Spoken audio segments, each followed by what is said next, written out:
Leil Lowndes, How to Talk to Anyone, 92 Little Tricks for Big Success in Relationships. Life is full of meetings and conversations we'd rather not have, and presentations we'd rather not give. But the truth of the matter is that we're all social beings who rely on communication in almost everything we do. Wouldn't it make sense then that we should all strive to become better and more comfortable at talking to one another? Getting people to become more effective communicators is what the author Leil Lowndes has devoted her life's work to. She's observed people, studied the research, and noticed every little tic and habit that causes them to either stumble over themselves or to get the most out of a conversation. For decades, she's been releasing books filled with do's and don'ts designed to help people better navigate the choppy waters of everyday communication. So dive in and learn some of the basic and some of the more advanced techniques that can help you through a casual conversation or stressful high-stakes meeting. You'll be glad you did.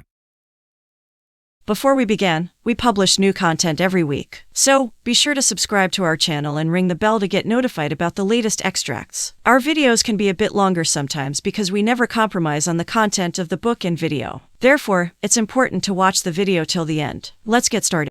Blink number 1.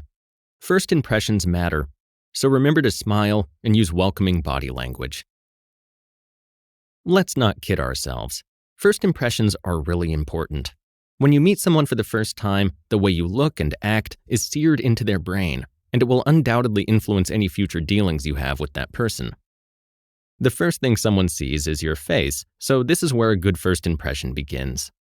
Did your mom ever tell you to always make sure you smile when you meet new people? You may have found it annoying at the time, but she was right. A smile can make a big difference in whether or not you win someone over.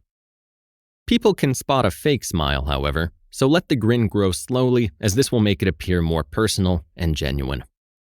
Studies show that a natural-looking smile is even more important among women. In corporate environments, women who are slower to smile are considered more credible. Another tip is to avoid giving everyone in a group the same smile, as this can be off-putting. Try to vary your grin as you deal with different people. Your eyes are also an important asset in winning people over. It's been proven that establishing steady eye contact will help you gain both respect and affection. If you want to improve a relationship, maintain eye contact with that person even if they're not talking, and only break off that contact when you must. Now, with your face sorted out, let's move on to body language, which is a powerful influence on how you're perceived by others. For starters, it's important to recognize that just because someone's a stranger, it doesn't mean you have to act like she's one. Instead, when greeting someone for the first time, do so as if she were an old friend. Along with a warm smile, turn your body fully toward her so she can see you're giving her your undivided attention. You can also avoid falling out of her good graces by making sure not to fidget, which means keeping your hand gestures under control. It may sound odd, but studies show that if you touch your face when you talk, it makes you seem less credible. So keep calm and keep your hands away from your face. Blink number 2. Smooth introductions and familiar gestures lead to good conversations. Before you meet with someone for the first time, you might have anxious thoughts like, what if we don't have anything in common? Or, what are we going to talk about? Luckily, you'll often find that a smooth introduction is all that's needed to get a good conversation going. The easiest way to make that introduction happen is to request it from a mutual friend or the person hosting the event you're at. Alternatively, you can ask them a few questions about the mysterious stranger so that you have a way to start the conversation yourself. Finally, you can also loiter near the stranger, listen in, and see if you find an opening to jump in. One classic technique for getting others to come talk to you is to have an icebreaker or conversation starter that you can bring with you, such as a vintage pocket watch or one-of-a-kind purse. This opens the door for someone to ask, "Where did you get that?" Before you know it, you're chatting like the best of friends. If you're the one hosting the meeting, you can make things easier by making introductions and including 1 or 2 interesting facts about each person. This way, everyone has a chance to ask a follow-up question and get the ball rolling. Once introductions are made and the conversation is started, your attention can then focus on your demeanor. No one wants to be stuck in a conversation where someone is droning on about some boring and seemingly endless story. So to ensure you're not inflicting this upon other people, pay close attention to how they are speaking and responding. Try to match their mood and tone of voice, and the chances are everyone will be attentive and engaged. For instance, if they're smiling and using animated gestures, do the same. Or if the mood is somber and people are leaning back in their chairs, do your best to fit in. When you spot your chance to enter a conversation, the best thing to do is to be confident in what you say and engage with a positive attitude. This is even more important than the words you use, as long as you avoid comments that are rude, unpleasant, or that could be seen as complaints, as this would create a negative first impression. Blink number 3. Master the art of small talk by opening conversational doors and keeping people talking. You might think that small talk is inconsequential and a waste of time, but this is plain wrong. In your business and private life, small talk can mean the difference between winning someone over and scaring them off. If your small talk skills are lacking, try to prepare for the inevitable questions you'll get asked. What questions always come up when getting to know someone? Chances are it's things like, "Where are you from?" or "What do you do?" And due to their perennial nature, these questions often solicit drab, abrupt, and uninviting answers. So instead of giving one-word answers like London and marketing, be prepared to elaborate. Keep the conversation flowing by leading into an interesting fact or anecdote that opens the door for another topic. For example, if your hometown is Washington, D.C., you could mention that it was designed by the same city planner who laid the plans for Paris. This could spark further conversation about traveling. Another winning tip is to focus on being a good listener and knowing how to keep your partner talking. It might seem like a contradiction, but one of the best ways to make people think that you're a great conversationalist is to say very little and keep the spotlight on your partner. This way, they'll be too busy talking and being flattered by your interest to notice that you aren't saying much. A common way to keep a person talking is to use their pauses as an opportunity to take the last thing they said and repeat it in such a way that it puts the ball back in their court. By keeping a person talking, you can lead them to all manner of interesting revelations. An easy way to win some conversational kudos is to know who in the group has a great story and then to give that person a proper introduction. This not only provides the group with entertainment, but the person with the story will most likely appreciate the way you gave them the opportunity to shine. Just make sure the story is appropriate and wasn't something you were told in confidentiality. Otherwise, this tactic could backfire rather awkwardly. Whenever you talk, you should also try to avoid saying things that will make you look bad. When people are getting to know each other better, they often feel the impulse to confess something personal or reveal a weakness. This is a mistake. Unless the person is already thoroughly impressed by you, revealing a secret will likely just make them wonder what else you're hiding. Blink number 4. Build rapport through imitating, empathizing, and acting like a close friend. Here's a fact of human nature that can be helpful to keep in mind. People tend to like those with whom they have traits in common. This is something you can use to your advantage by highlighting the commonalities you have with the person you're trying to flatter. As the saying goes, imitation is the sincerest form of flattery. So use this to make it easier for you to get along with others. How do they move? Are they slow and careful, or nervous and jumpy? When you reflect a person's movements, they'll tend to feel more comfortable around you, even if they're not exactly sure why. The same goes for language, so try to use the same words and phrases they do. For example, if you're talking to someone who says they work for an ad agency, notice that they didn't call it a company or a firm, and do likewise yourself. You can take this a step further by using words that relate to their interests. If they're into baseball, you could help them hit a home run. And if boating is their thing, you could welcome them as part of the crew. Another way to build rapport is to drop the ums and use empathizers instead. When we talk, we tend to subconsciously reply with monosyllabic mumbling such as huh, yep, or just to acknowledge that we're listening. But if you want to make a good impression, use full sentences that show your partner that you're truly listening, like, that was the right thing to do, or I see why you did that. This will help your partner see that you really understand them. Another top-notch rapport booster that will take you from being mere acquaintances to close friends in no time is adopting two powerful words, we and us. For the most part, people tend to use these words only when speaking of their closest friends and partners. By using these words around someone you want to bring into your inner circle, you'll speed up the friendship-forming process. So rather than saying, what do you think about this new mayor? Try saying, how do you think we'll do with the new mayor? Finally, learn to cultivate in-jokes. They are a cornerstone of any close relationship.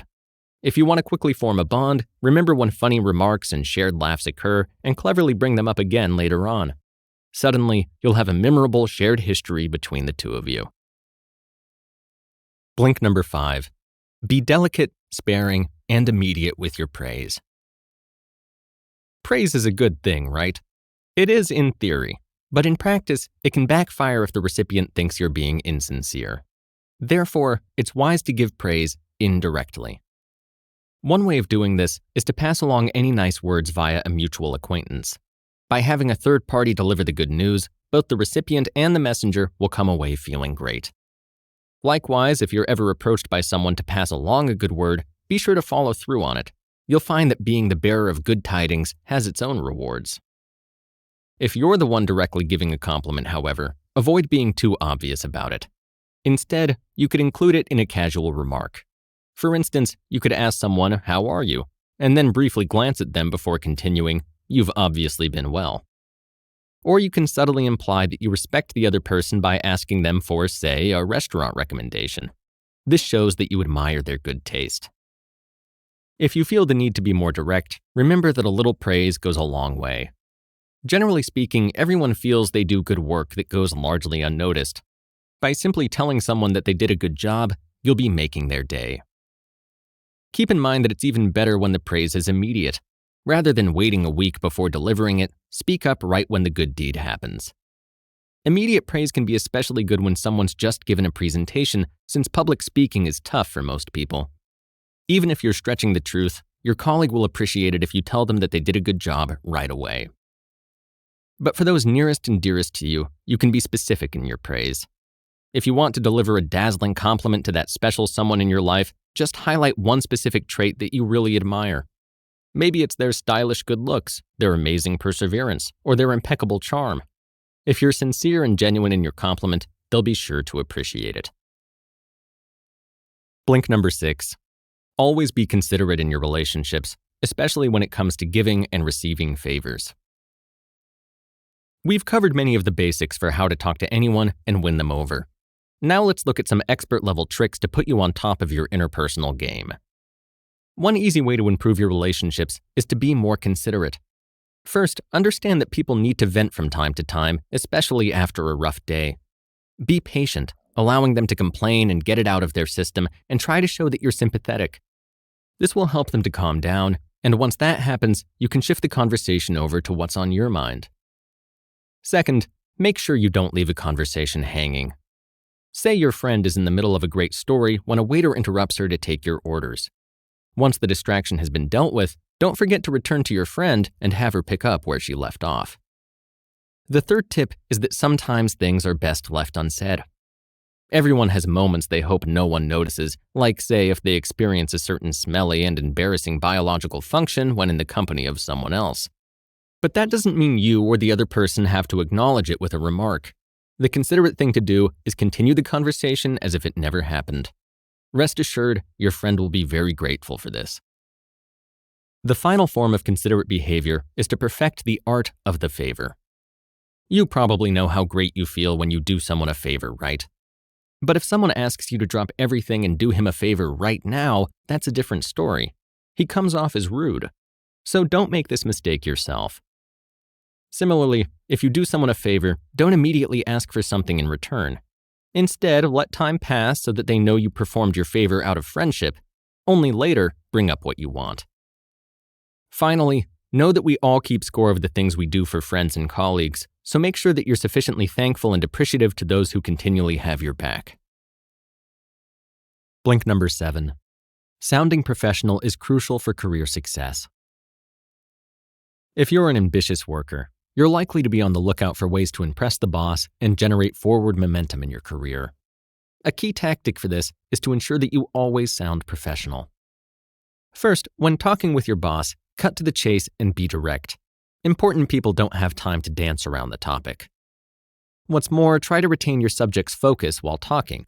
By starting your sentences with you, the listener is bound to pay more attention to the words that follow. Along these same lines, when you're considering how to deliver news, think about what your listener's response is likely to be and try to anticipate it in your communication. For example, if you think they'll be happy to hear the news, deliver it with a smile. If it's disappointing news, tell them with a compassionate sigh. Also, think about what the listener might be interested in. If you're meeting a potential client, don't just tell them your job title, tell them what you do for people. If you're an accountant, say, I arrange people's finances and find new ways for them to save money. If you're a hairdresser, mention how your job allows you to find the perfect cut that suits a client's face and personality. But as with any communication, there are also plenty of pitfalls in trying to sound professional. Here are a few of the most common. First, if you discover that you have something in common with someone, don't overreact with a sudden, "Oh wow, me too." The professional response is to stay calm, letting the reveal happen naturally during the course of the conversation. The other person is bound to be impressed by your cool demeanor. Second, you should avoid cliches at all costs. Third, don't ask people, "What do you do?" Instead, ask them something like, "How do you spend most of your time?" Some people don't like talking about their day jobs, but they'll be happy to discuss their passions. And finally, remember that professionals don't tease or embarrass other people or make jokes at their expense. Blink number 8. Stay in charge by separating business and leisure and by always being honest. Climbing the career ladder is hard enough, but once you get to the top, there's a whole new challenge: avoiding getting knocked back down. A great tip for all bosses is to keep business away from personal time. Even if you're at a business lunch, don't start talking shop until you're done with the dessert, especially if the topic is a tough one. After all, no one wants to have their appetite ruined by an unpleasant business conversation. The same goes for parties, which can be great for making new contacts, but less so for discussing serious business matters. Keep it light and make a separate appointment for more serious discussions. When it's the proper time to do business, remember to always be honest while presenting your best self. When meeting or pitching to clients, people tend to make the mistake of talking about how much the customer is going to benefit while avoiding the subject of what they'll get out of the deal. While you might think this is just being polite, it can come across as disingenuous. Instead, just be transparent and upfront about how both the client and yourself will benefit. This way, they won't think that you're trying to pull a fast one. And don't be afraid of making mistakes. Some businesses actually love messing up because it allows them to impress the customer by making up for it. So if you make a mistake like sending out the wrong product, be apologetic and go the extra mile by making a gesture of goodwill, such as offering a gift card or free shipping on their next order. This way, you're likely to keep the customer, who may even spread the word about how great your service is. One final tip that's sure to impress is to always be the first one to applaud or speak up. Leaders take the first step, right? They don't wait for others to tell them what to do. So in group scenarios, you can subtly and effectively present yourself as a leader by being the first one to applaud or offer an opinion. Blink number 9. Preparing for meetings pays off. If you want to improve your chances of having a successful meeting with someone you don't know, a little preparation can work wonders. First, try to ensure you always have just the right thing to say. Studies show that people with a deep and plentiful vocabulary are seen as more intelligent and creative, so it can only help your cause to look up some of your more repetitive words in a thesaurus and find some replacements you can put to use. Think of it this way: if you pick up a new word once a day for 2 months, you'll soon come across as quite the clever and creative wordsmith. Having some relevant quotations handy is another sign of wisdom. Whenever you come across a good quote, write it down and return to it until you know it by heart. You'll soon find that once you have an appropriate occasion to use it, you'll knock 'em dead. Preparation can be especially useful if you focus on the people you're meeting with. For instance, if you're attending a trade conference or a similar event, brush up on your business jargon by leafing through trade magazines or websites. You'll impress people by knowing the most pressing and burning issues of the moment. Possessing insider knowledge like this increases the chances that you'll be welcomed into the inner circle and treated with a bit more respect than a stranger would be. Similarly, when you're shopping for something expensive like a car, knowing the lingo and the small details of how things work can often lead to a better offer from the salesperson. The same holds true when you're a tourist or traveling on business. Familiarity with local customs and history will mean you'll be less likely to put your foot in your mouth or otherwise embarrass yourself. One hapless businessman learned this the hard way. He was about to close a deal in Brazil when he made the OK hand gesture. Little did he know that in Brazil, this means something else entirely and is very rude. While this information may not be in your common travel guide, it just goes to show how easily miscommunication can mess up a meeting or blow a deal. So do your part to ensure things go smoothly by taking the time to be as prepared as you can. Blink number 10. Effective phone skills can make up for a lack of visual cues. For many people, talking on the phone is not the ideal way to have a conversation. Some studies show that people lose 30% of their voice's energy when on the phone. But here are some techniques you can dial into so that your ears will be ringing with praise. When you answer the phone, do so in a crisp and professional manner. When the caller identifies himself, greet him like you would a long-lost friend. This way, he'll feel warm and welcome, and you'll already be off to a great start. Always remember that, on the phone, people can't read your facial expressions, your body language, or your hand gestures, so it's up to you to translate that visual information into verbal cues. This means that instead of nodding, make sure to say, "Uh-huh, I'm so happy to hear that," or "Please continue," so that they know what's on your mind and that you're fully engaged in the conversation. What's more, people tend to perk up when they hear their own name, so you can keep someone's attention by using their name more frequently than you would otherwise. But beware of carrying this into face-to-face talks, as saying a person's name too often there can sound pandering. When you want to conduct business over the phone, it doesn't hurt to always ask the other person if it's a good time to talk and only carry on if it's clear that they have time. It's also not uncommon to have a hard time getting past someone's stubborn assistant. But here's a trick you can try. Instead of asking to talk to Miss Smith, just ask, "Is she in today?" This implies familiarity and suggests you're a close friend who deserves to be put at the top of the callback queue. If you're the one doing the screening, however, there's a method to making rejections a little easier for the caller. Have your staff tell them that they'll be put right through. After keeping the caller on hold for a moment, have your staff apologize and inform the caller that you're unavailable. This will make them less likely to take it personally. With these tips, you should be on your way to making the most out of every phone conversation. Blink number 11. Get the most out of every party by making a strong entrance and taking the initiative. Many people attend parties just to have a good time. While there's nothing wrong with that, you can also go in a bit more ambitiously. Here are some tips for how you can meet and impress all the movers and shakers in attendance. Once again, that first impression is all important.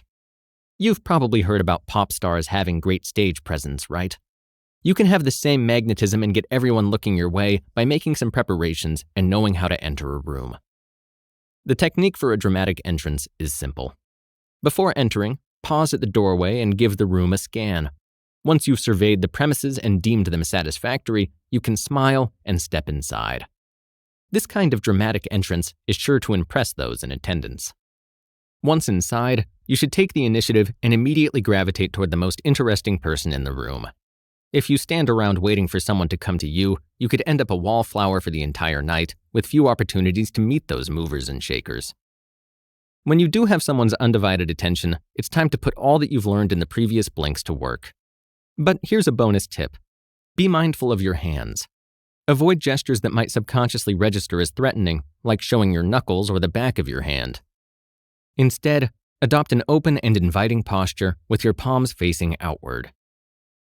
Remember to listen and take mental notes of what the other person is saying, as it will likely prove useful later.